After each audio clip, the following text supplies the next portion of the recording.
Hello and welcome to Let's H. I'm your host, Tushcho. Scroll down and click on the read more in the blurb, follow the links and become a patron on Patreon to support quality content. Today I'm back with another episode of Angel Season 5, the cautionary tale of Numero Cinco. This is a weird episode. I'm just gonna say, this is one of the strangest episodes of Angel the entire series, and it's one of the first that I watched in Season 5 because just by the title alone, I thought this is gonna be one of those standout episodes that I'm gonna either like or hate, but it's not gonna be too steeped in whatever was around it. I was both correct and incorrect with that, because there's a lot of stuff that does end up being extremely involved with the things going on around it, and then there's other stuff that's not really all that involved.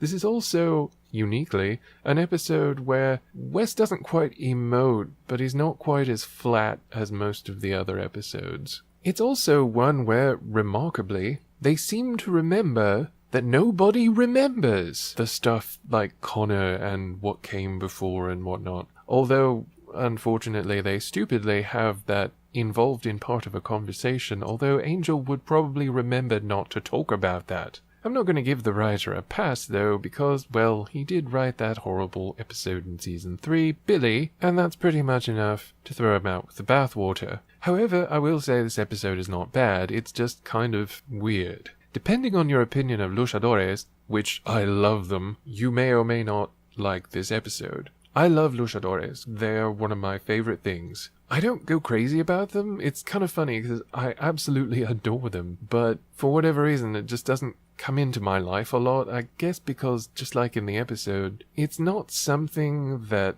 outside of certain regions and social groups you hear a lot about these days, or you have being a big part of life. They're still very important, but it's not like it used to be. Just like in the episode, it's kind of a world that no longer exists the way that luchadores used to be. I mean, if you've seen some of the old films, you know this is set up a lot like those stories. It's modernized, and the conflict is modernized, but there are still callbacks to that golden age of luchadores. I also really liked the fact that it discussed, even if it didn't get into detail, about the fact that Los Hermanos Numeros helped the Mexicans and the Chicanos and all of these people that couldn't rely on the help of more formal authorities. They were the heroes of the people. And really, this is what Angel was for the previous 4 years. This is what defined Angel as a character and as a person, and as a result, it's something in common he's able to find with number 5. Unfortunately, there's a lot of contrivance in this episode. It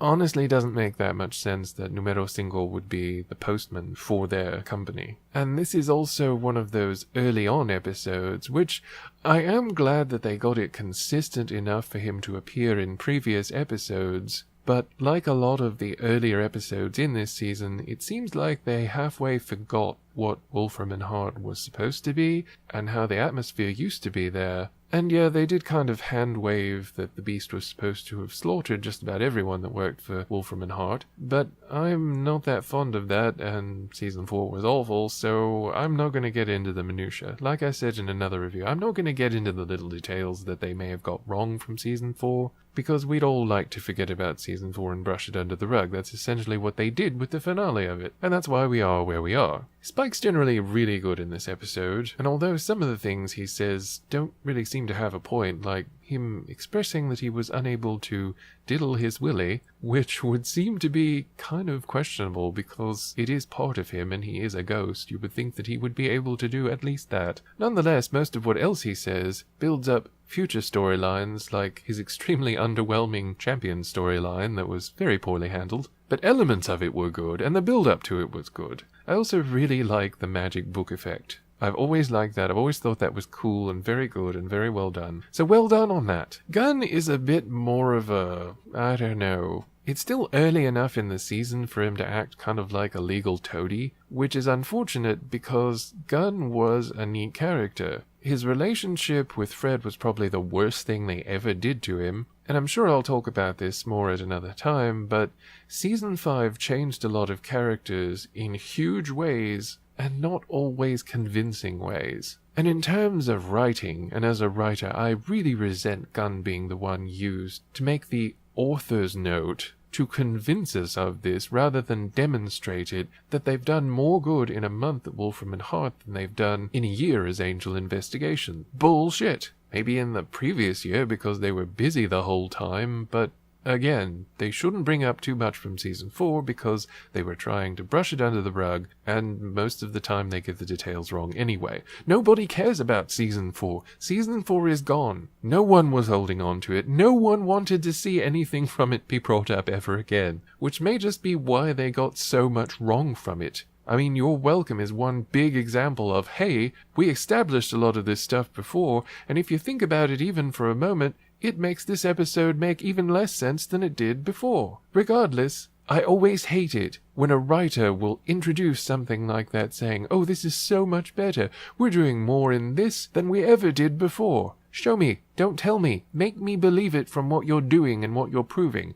Don't tell me this and expect me to believe it from the get-go, because I'm not gonna. Especially since Angel Investigations was a lot more entertaining than The Office Angel style. But it is really great to see not only luchadores, but also an interesting flashback, an interesting story, and having a little bit of fun with it while not taking away from the seriousness of the story. Also, I cannot be the only one who wants to see characters fight Diablo Robotico. I want to see that happen. I want to see the devil robot be fought. Spike mentions it later, and I don't think I brought it up in my review of the girl in question, but I remember he mentions it in that episode. It is such a great idea, and I just want this to happen. I didn't really care for many of the other robotic things that they did with Buffy, but I want a satanic robot.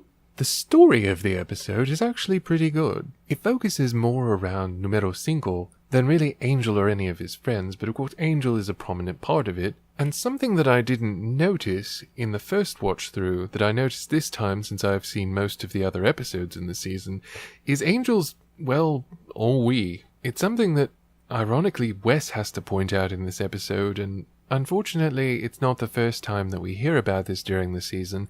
Angel has basically lost his hope. He's off track. He doesn't really believe in the work that they're doing, or at least that's what we're supposed to believe, but they keep questioning it and don't really come to any sort of conclusion about Wolfram and Hart, for example, until, well, slightly after it's too fucking late. That said, however, in this episode, it actually makes a lot of sense with the character, and it seems to be a good story direction, as well as adding to the story itself of this episode. Angel needs a direction, he needs to be inspired, and what's more inspirational than the classic luchadore? Well, a lot of people probably wouldn't know about that, but still, it's pretty inspirational, and the story is really overall very good, dealing with the luchadore. There's the usual Fred being the science person, so that means she knows everything about all science. But that's just something that, past the point, you kind of have to hand-wave because, well, TV writers, but it is an interesting enough classic premise of the heroes that have to rise to the occasion every so often when some massive evil returns to Earth for some nefarious purpose. The first time I saw this, I thought Angel comes off kind of obnoxious, but upon reviewing it and knowing more what I know now that I've kind of refreshed myself on the series, he really does do a good job of coming off as very much the kind of person that's lost his sense of hope.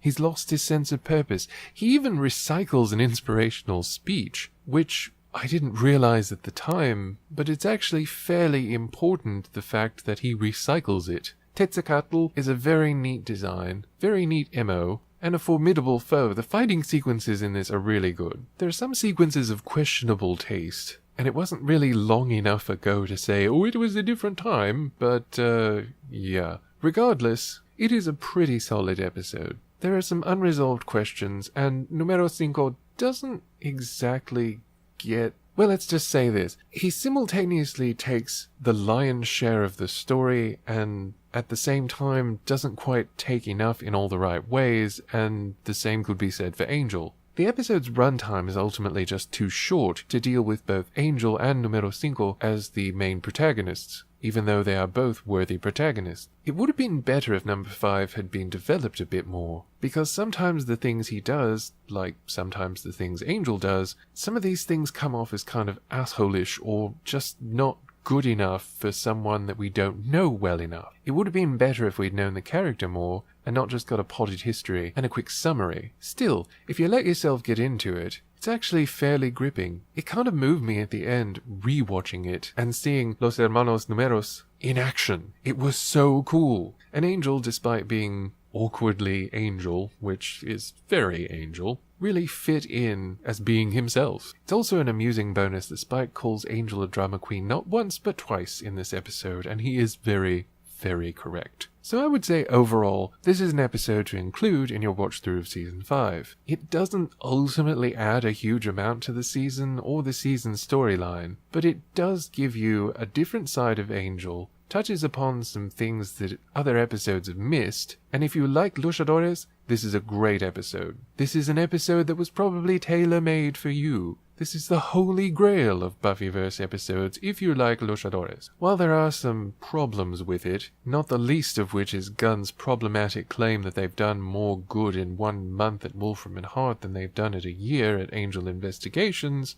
not to mention the typo on the card from Holland Manners, who would have been 2 years old at the time, I think. It's a solid enough narrative, and knows how to balance fun with a more serious story of heroic redemption, tragedy, and sometimes having to be the one to go on after everyone else has left. In many ways, I really wish that they had kept that kind of storyline and that kind of experience to characters like Numero Cinco, because we can understand them through those characters without having to throw the main characters into a situation like that, where it may or may not be successfully written or well written, and can change the characters in a way that they really don't want to do. In any case, you'll probably either really like this episode or not be so fond of this episode, and most of that will depend on if you can deal with a luchadora movie style story. If you're familiar with the genre, if you know that kind of character and that kind of story and the way it pans out, you might really like this. If you don't know, well, watch it, give it a try. Overall, it's pretty good. The problems with it blend into the background very quickly, and you find yourself watching a narrative of a parallel heroic story. Two people looking for their reason to rise as champions, who may have temporarily lost their way. There's a bittersweet resolution, and it's one that I feel is kind of stand-outish from so many of the other episodes around it. This was still in the clunky, clumsy earlier episodes of this season, so it's not like any other episode around it, and despite being a pretty solid episode, does have its share of problems, mainly on things that they hadn't really decided yet and weren't willing to commit on. Some of the things they were trying it and trying to build up things, like Gunn's claim, and it just didn't work. Regardless, I vote that this one be included in your Season 5 watch-through, because while it doesn't add a huge amount to the story overall, it is an enjoyable episode. It just may take more than one time through for you to really get the significance of some of the things that they were trying to do. Some of the stuff I didn't really see in Angel until I watched some of the later episodes, which is kind of ironic. In any case, I'll be back next time with another episode of Season 5, as we're getting towards the end of my reviews, and the end of the episodes. So what do you think? Comment below, let me know. See you next time. You're welcome. Bye.